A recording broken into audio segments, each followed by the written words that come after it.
Hey, welcome to the Bedley Brothers. We're here on a special visit up to San Francisco, and we have with us Sam Chaudhry, who's the co-founder of Class Dojo. And I can't tell you, Sam, we're really excited to have this opportunity to come into this startup company who's really impacting classrooms. So, how did you really step into this field of ed tech, and this? What need were you trying to fill when you came up with the idea for Class Dojo? Would you just share a little bit about that background? Yeah, of course. It was pretty natural for me and my co-founder actually, because I used to be a teacher. My first job after university was teaching high school. This was in England, in the UK. And after that, I worked in education at a consulting firm in London called McKinsey. My co-founder Liam was doing a PhD in education technology. So he quit his PhD and I quit my job, and we came out to California to start an education technology company. And the reason we did that was because we wanted to have some impact in education, more than what we were currently doing in our jobs and our PhDs. Now, we wanted to start a company, but we didn't really know what the company should do. We kind of just wanted to help in education. Right. So we did what kind of made sense. We ended up interviewing, we cold called and cold emailed thousands of teachers. Okay. Cool. Hope maybe some of them are watching, and in which case, sorry for bugging you. But but we ended up speaking to hundreds of teachers before we ever built anything. And it was really important to us that we actually solved real problems, that we didn't just create technology for the sake of creating technology. So we interviewed hundreds of teachers and students and parents too, and we just asked them what their deepest problems were, or like what the worst part of the school day was for them. And it was pretty interesting. You know, teachers told us pretty clearly that behavior is a huge issue for them, and it's one that really gets them down because they're forced to act in a negative way. It's all about, I have to wait for kids to mess up, then I punish them for it, Right. and no teacher wants to do that. Of course. And the kids hate it too. So that kind of gave us the idea that, hey, maybe this behavior problem is a thing, and maybe instead of forcing teachers to punish the negatives, maybe we can help them build the positives and actually build and reinforce positive behavior. And that's how Class Dojo got started. That was where the idea came from. That's awesome.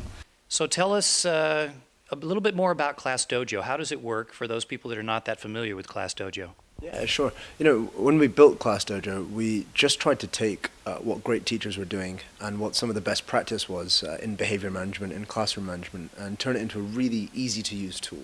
So the goal for us was that any teacher would be able to sign up, use it, and get going within like a few minutes instead of having to do lots and lots of PD and making it very painful.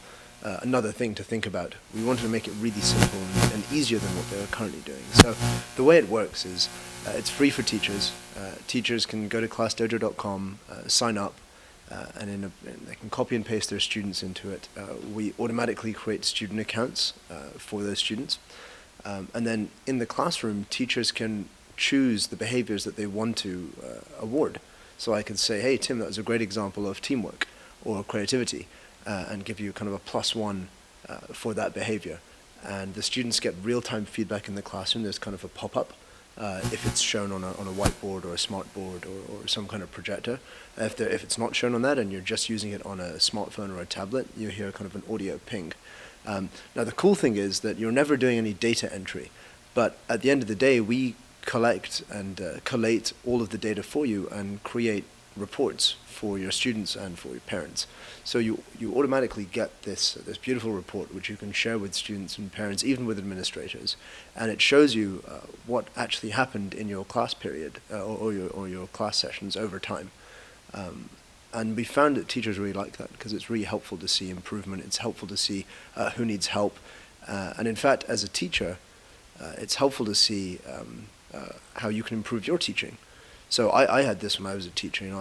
You always think that you're unbiased and you're calling on everybody, and sometimes you'll have a coach sit in the classroom with you, and they'll note when you call on a kid.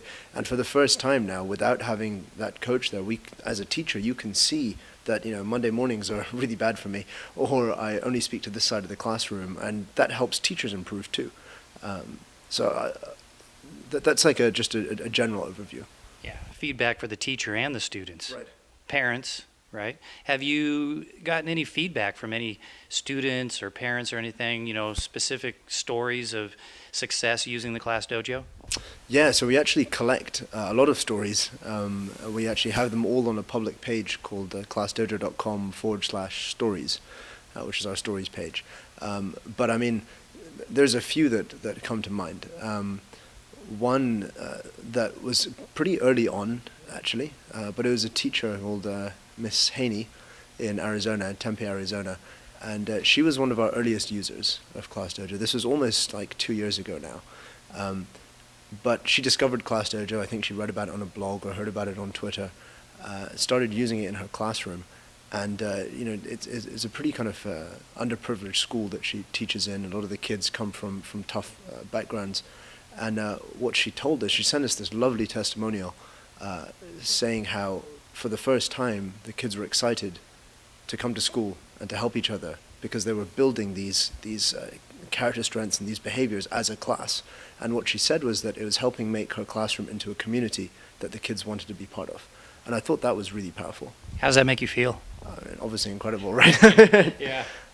Yeah, I mean, you accomplished what you set out to do. Like you told us that you wanted to make a difference in education, and that's what's happening with the Class Dojo, right? Well, I don't know if we're there yet, but we're trying. Yeah. And we're very rigorous about listening to teachers. Many of us were teachers here on the Class Dojo team, or we have education backgrounds. However, we still regularly call, Skype, email back and forth with lots of teachers to help us understand how we can make Class Dojo better and more useful and have more impact for them and their students and their parents.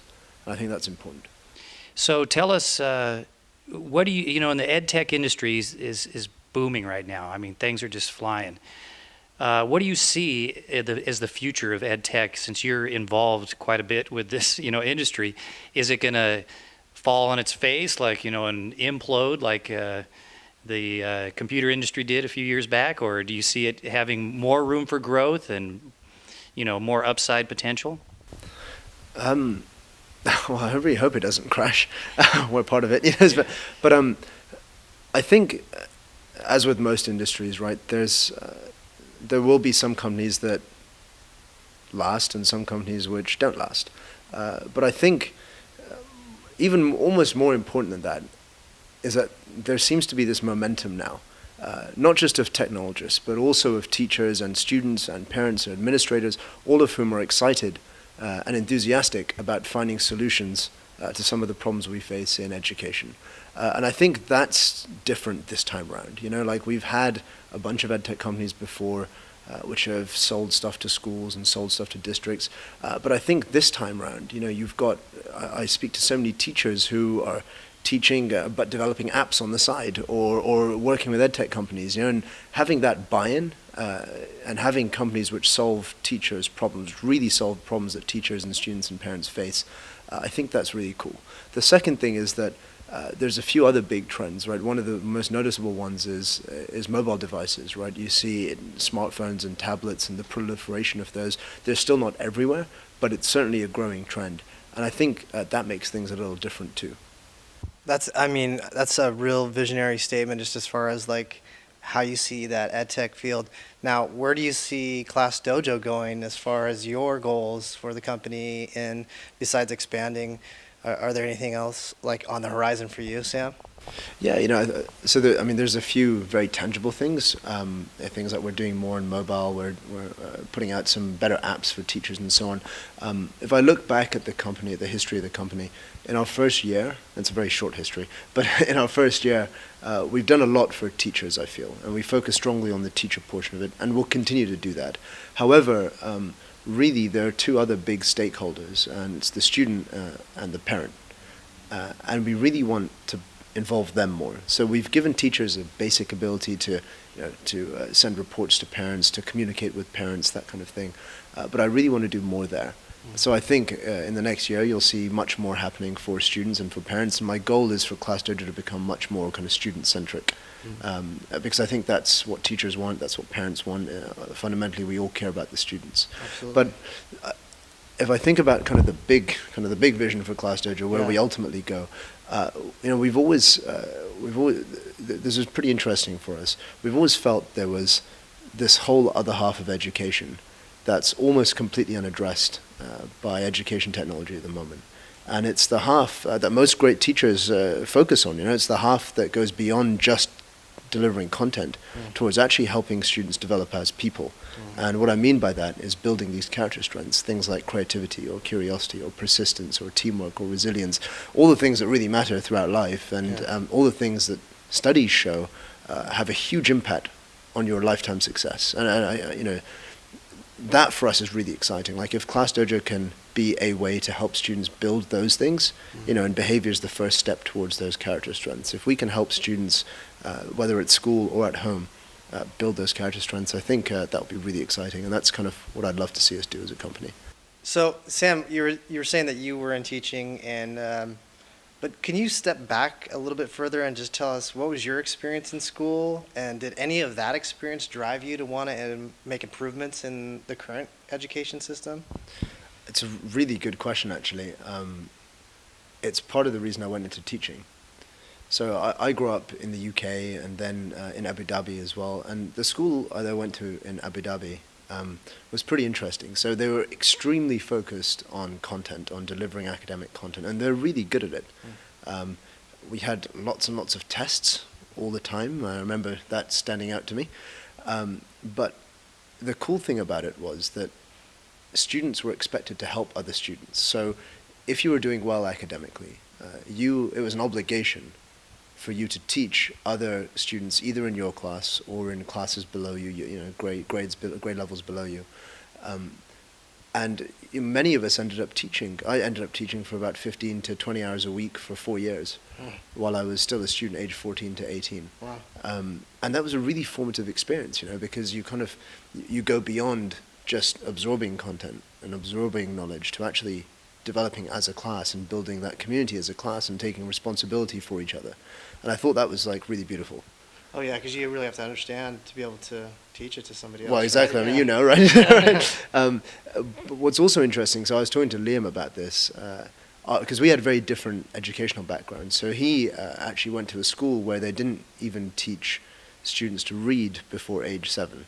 So it was one of these Waldorf schools. Okay. And the first kind of 7 years were just about learning through play and curiosity and discovery and that kind of thing, and kind of self-discovery. So we had very different backgrounds. My school was extremely academically rigorous. His was almost the other extreme. And then we both, I think, kind of met in the middle, and kind of that background greatly informed what Class Dojo has become. Going beyond just the academic content towards actually building some of this other portion of education, which my school didn't focus on and Liam's school focused on too much. So just finding that balance. Find the balance, exactly. That's great. And we really appreciate you coming on the show, and thank you so much. Cheers, Scott. Thank you. Thanks for coming by. Yeah, absolutely.